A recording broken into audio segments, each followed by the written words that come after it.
Now, Wave 31 Storm Tracker Chief Meteorologist Jeff Castle with 31 Triple Doppler.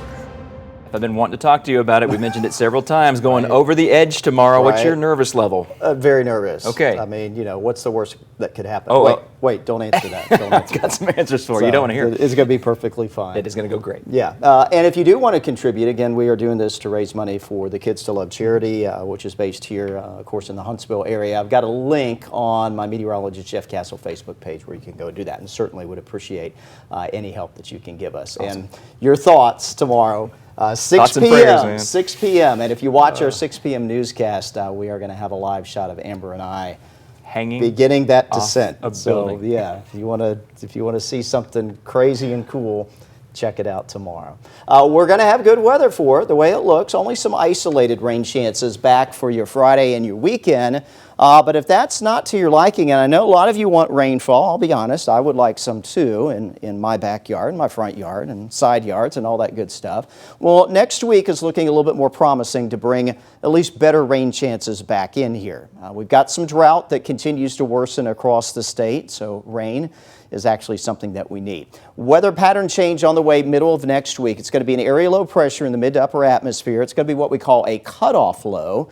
They tend to stall, be slow movers, so that could give us perhaps multiple days of some elevated rain chances. That is also going to bring the temperatures down, so that's an added benefit. It will not be as hot. We'll keep you updated on that, but right now we're starting to get a little bit more optimistic that the rain chances and the temperatures will be more to your liking next week. Through the weekend, though, it's pretty much more the same. Only isolated rain, 10-20% will cover the chance of getting wet.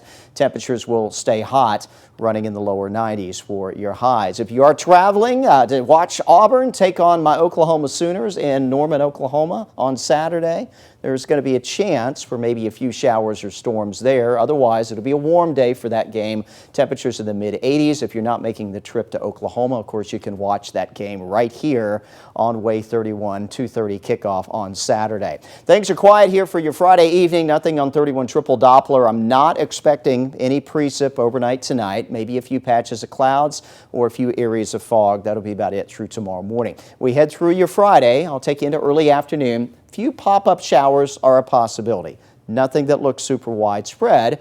Now keep in mind, if you get caught underneath one of these, there may be some locally heavy rains associated with them. Future radar at 5 o'clock tomorrow, again showing just the limited nature of any precip, and a lot of that will go away in time for high school football games tomorrow evening. Saturday morning starts off on a dry note, then Saturday afternoon we've got the pop-up showers and a few rumbles of thunder.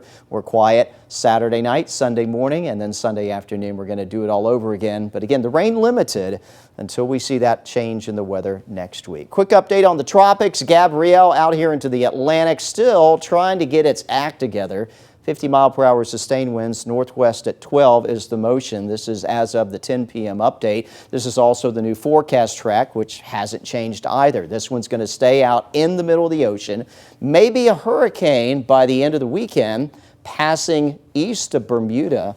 Here's the east coast of the U.S. It's not going to get anywhere close to that. So that is some good news. This is going to be yet another storm that does not make a beeline for the United States. So we are so far so good here in this hurricane season, but keep in mind there is still a lot of that left to go. For us overnight tonight, we drop back into the lower and mid-60s. Enjoy that early.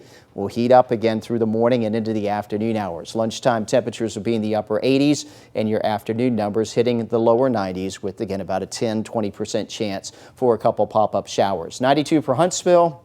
We'll go 93 in the Shoals tomorrow, 92 in Fayetteville, Tennessee, and even over here in Sand Mountain, temperatures are going to be one side or the other of the 90-degree mark for your highs. Here's your Wave 31 Storm Tracker 10-day forecast.